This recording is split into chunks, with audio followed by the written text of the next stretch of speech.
Hello everyone, you're listening to The Right Side of Gaming, and today in this video I wanted to go over just what's currently available in the Power Rangers role-playing game and what we have coming up soon. So the first thing we have is the core rulebook. If you're not familiar with role-playing games, this has everything you need to play the game. It has all the basics, everything you need to create a character, everything you need to run a game, how to resolve actions or skills, how to make attacks, how to handle combat. It even has, locations, enemies, everything that the person running the game master, needs to know. So everything you really need to get started is going to be in this book. It's actually a pretty well-made book in terms of quality. It's got really good paper stock, really good cover. There are a few errors in it still, some places where maybe it could be a little clearer. There's maybe some terminology that needs to be cleaned up, things like that, or is just inconsistent. But for the most part, it's a pretty good book. And I will say there's one thing in there that really made sort of the geeky fanboy in me pretty happy. I don't remember if it was the introduction or if there was like a little preamble, but it has a little section by David Fielding, who was the original Zordon.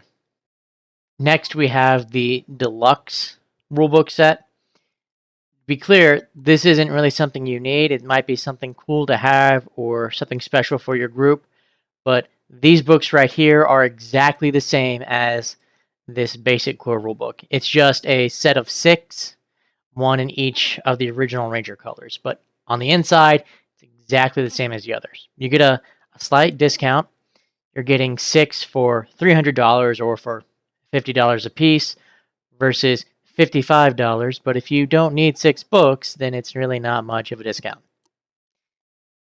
There's also an ebook version if you're one of those people that maybe doesn't really like to, have physical copies, or maybe you just want something a little cheaper.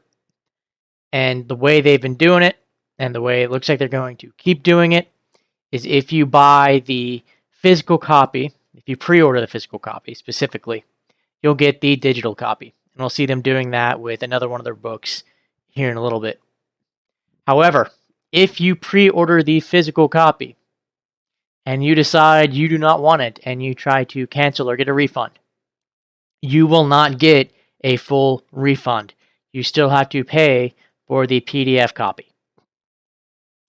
So that means if I had pre-ordered this for $55 and I decided, well, I didn't want it, they had already given me the PDF for $38.50. That means I'm only getting $16.50 back. I think that's mostly to cover copies of the physical book, the cost and making them, shipping them, all that other stuff. So my advice is, if you know you want something, go ahead and pre-order it.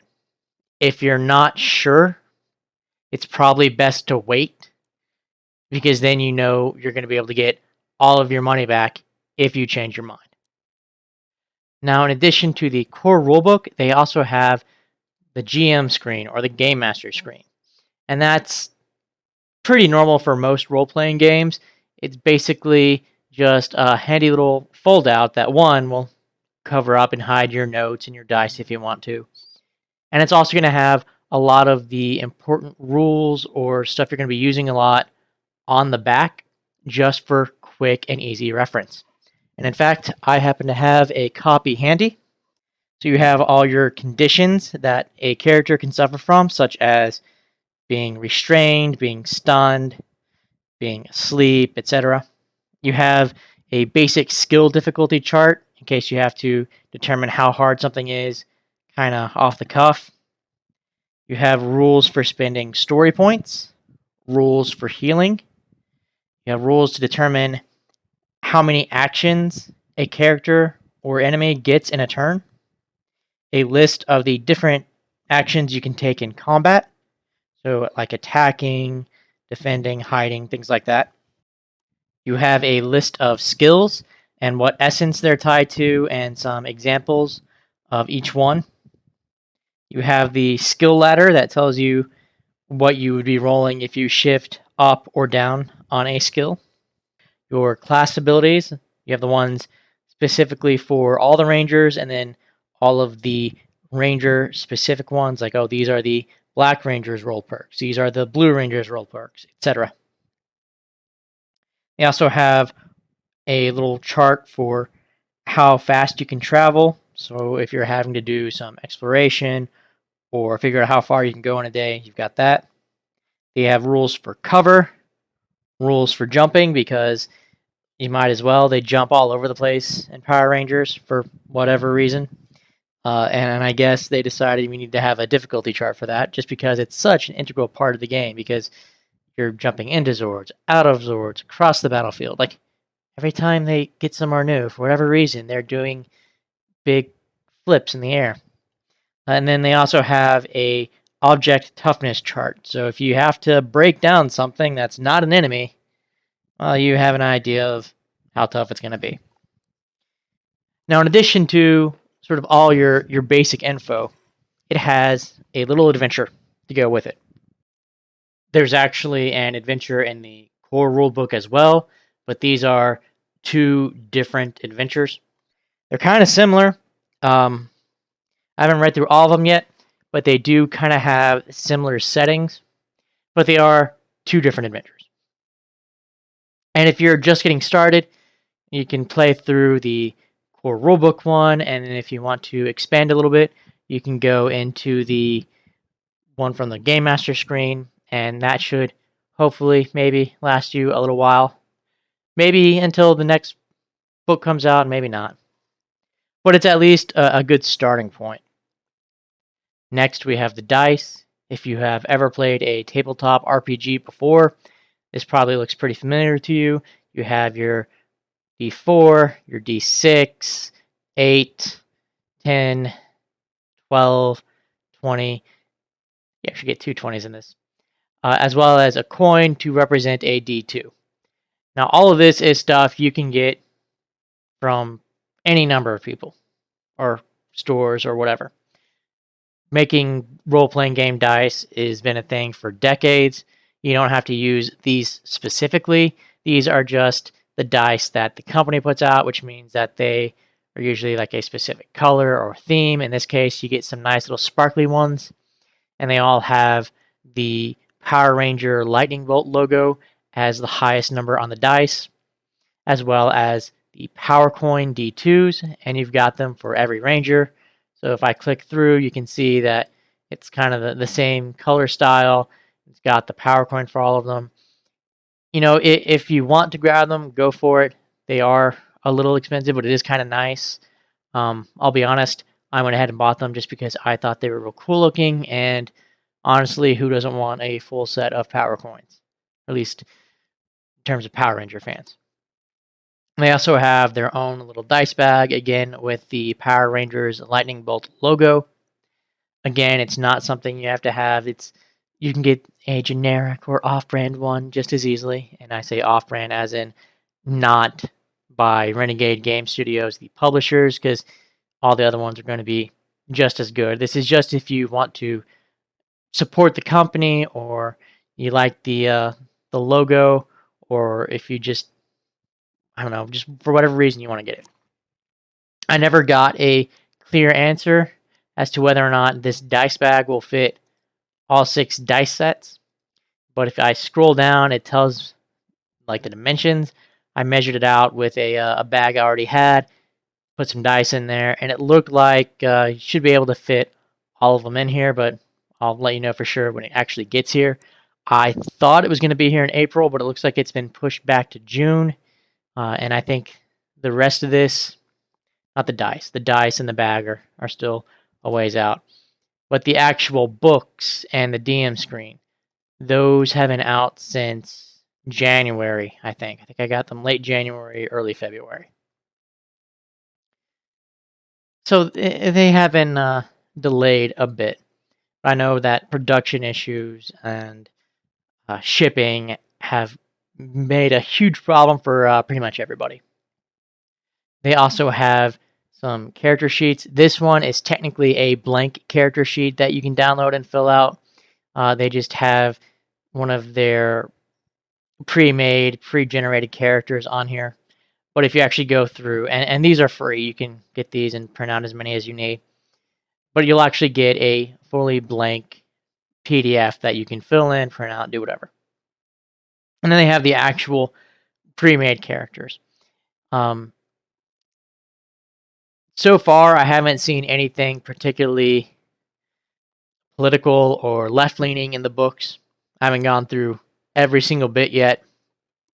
I know there was a decent amount of that in their live play that they put out, but I haven't really noticed a whole lot in the books itself. I will say on the pre-generated characters, they left the pronouns blank, which, yes, this game is literally pronouns in bio. But again, I don't really see a whole lot of that type of thing in the actual books itself. And they gave everyone a gender neutral name or nickname. Honestly, I don't think that's a big deal for their pre-generated characters. They're just saying, okay, we're going to make a ranger for each color, and we're not really going to give them a gendered name or pronoun just so that anyone can play any one of them without feeling weird. And that's understandable. And to be honest, if you're playing a pre-generated character, you can even grab it and cross out the pre-generated name. Maybe you don't want to be Chris. Maybe you want to be Bob or Ashley or whatever, and that's perfectly fine. Pre-generated characters are mostly about having something already made so that a new player or someone that just wants to jump into it doesn't have to sit there and figure it out themselves, especially if they've never made a character before. That's it for the initial offering. Now we're moving into the most recent releases that they've made available. These are all still for pre-order. The first is an accessory pack. So I mentioned that we have an adventure in the core rulebook, and we have an adventure that comes with the DM screen, which is the Glutton for Punishment one.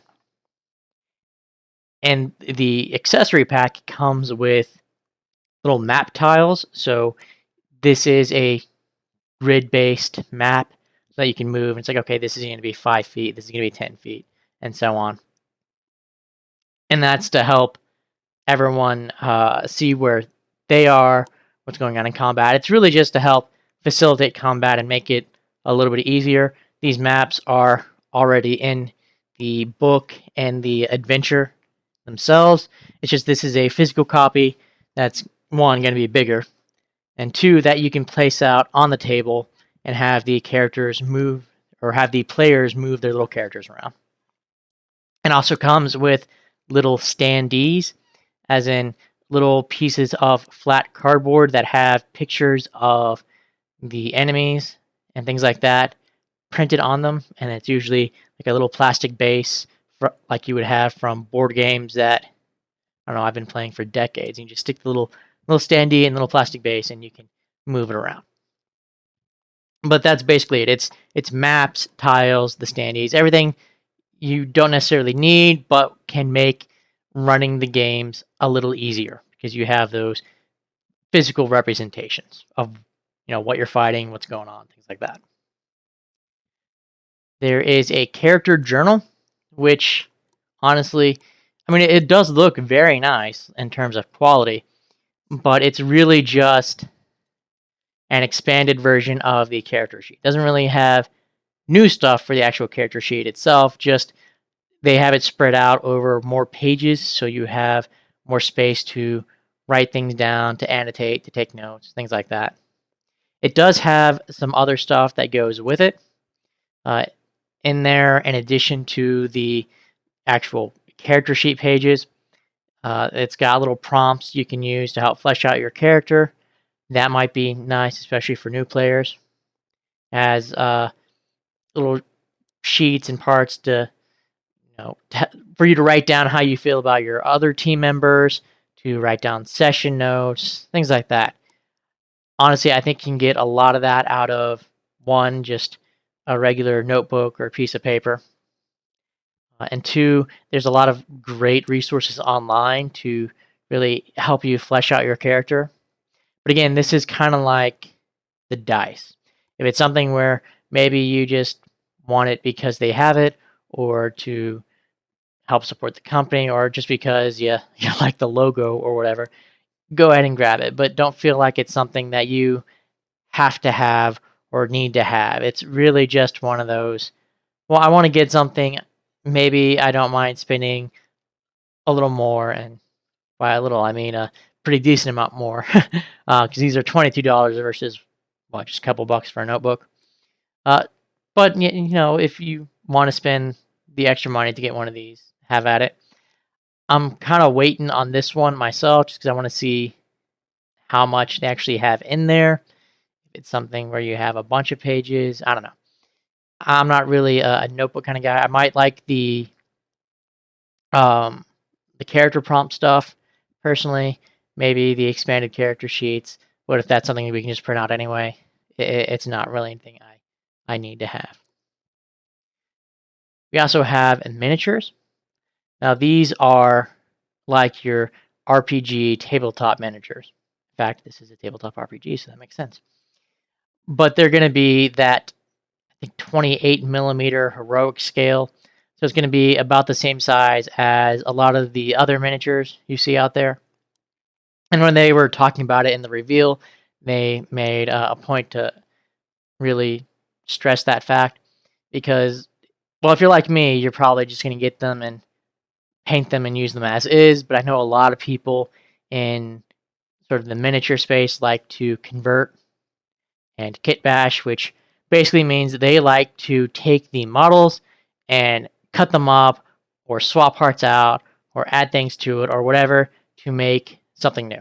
Like they might buy pieces or models separate from these and use those parts to change these models. Which, if that's what you want to do, more power to you. But these come with 12 miniatures. You can see right over here, they have the list. You have all of the original Mighty Morphin Power Rangers, your black, blue, pink, red, yellow, along with the Green Ranger and the White Ranger. Kind of see them back here. And then you have not entirely full casts of the Zeo and Turbo Rangers. You get blue, pink, and red for Zeo, and green and yellow for Turbo. So you are missing out on a little bit of those. I think part of it is, one, they didn't want to get too repetitive with some of the weapons. Like, okay, we have a Pink Ranger with a bow. Do we really need a second Pink Ranger with a bow? And some of it was just trying to make sure that they got a variety of both male and female sculpts in there. But you are missing out on some stuff. So for the Zeo Rangers, you're not getting the 2 hand axes for the Green Ranger. I think with the way the Green Ranger base class that they have is, he would only be using one of those anyway. So that might just be more of a mechanical choice. Yellow Ranger just had, I don't know, nunchuck sticks, batons. I don't even remember what they're called. And then on the Turbo side, well, you're not getting the hand blasters for the Blue Ranger, which might have been cool. You're not getting the bow for the Pink Ranger, which, again, you've already got a Pink Ranger with a bow. And likewise, you're not getting another Red Ranger with a sword, because you already have a Red Ranger with a sword. Now, the one thing that really just bugs me is the Green Turbo Ranger over here. They gave him a sword, which we've already established. We've got a dude with a sword in there. A couple, technically. But I would have loved to have him get his, big cannon. Like, why can I not just have a little mini with the big cannon? Is that an option? Is there a thing in there where I can build it with the cannon? I don't know. It seems like some miniatures are what we call monopose, which means you can only build them one way if you build them at all. Some of them, they just come already pre-built. Others, it's like, okay, you get the choice of which arms you attach and then which weapons you attach.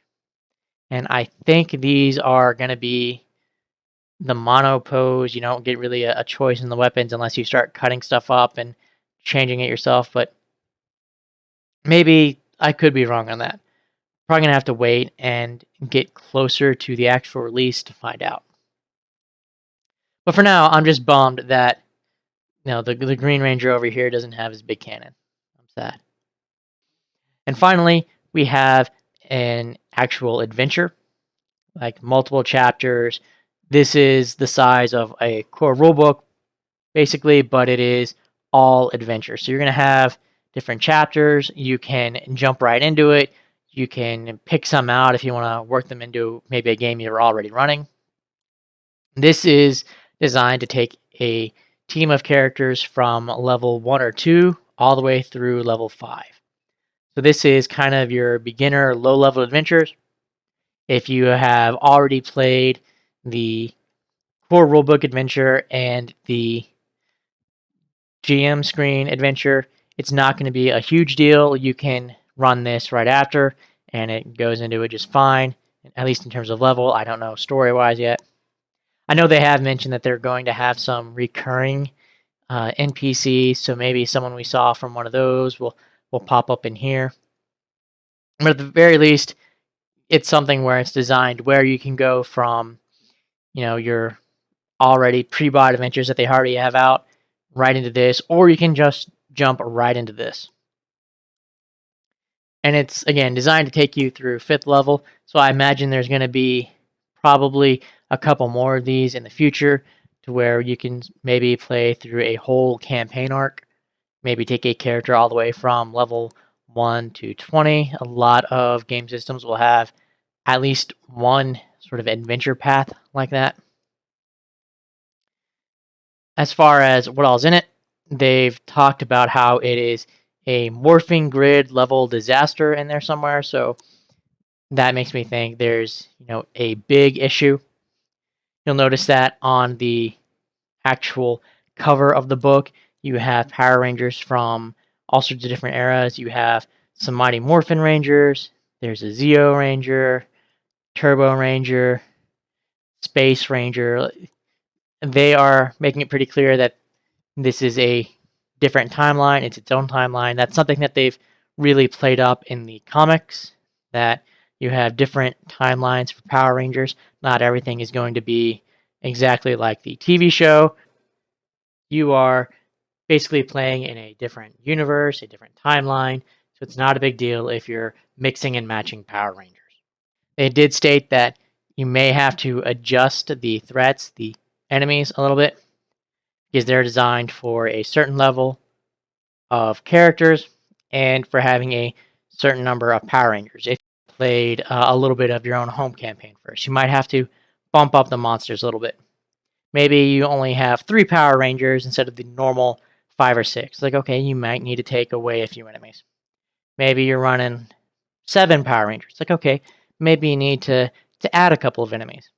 But you should be able to tweak and adjust things a little bit to make it fit your group and still be able to run it all the way through level 5 or so. Now that's it on what we currently have available. They did mention a few books that they are planning to release in the future but aren't available yet. And I'm going to poke around a little bit more before I make a video on that. But I want to at least keep that separate and just focus on what we already have so you can get an idea of what you might want or need just to be able to jump into all of this yourself. I mean, even this isn't something that you absolutely have to have or need. You can create and run your own adventure, but some people like having one already pre-made for them, having a story that they can go through and play and be able to talk about it with other people that have gone through and played it. Maybe they did something different. Maybe they did something cool you didn't think of. Maybe you did something really cool that they didn't think of. There's some fun things that you can do, and it kind of just depends on your preferences. And that's all I really wanted to cover today. Thank you guys so much for listening. If you want to leave a like, comment, subscribe, that'd be great. Maybe tell me what you think would be a really cool party of Power Rangers. If you could take them from any era, who all would you mix up? Or maybe tell me how you want to play it. Do you like playing homebrew games? Do you like playing printed campaigns? Whatever. And if not, that's okay too. I understand. Either way, I hope you have an awesome day, and I will catch you next time.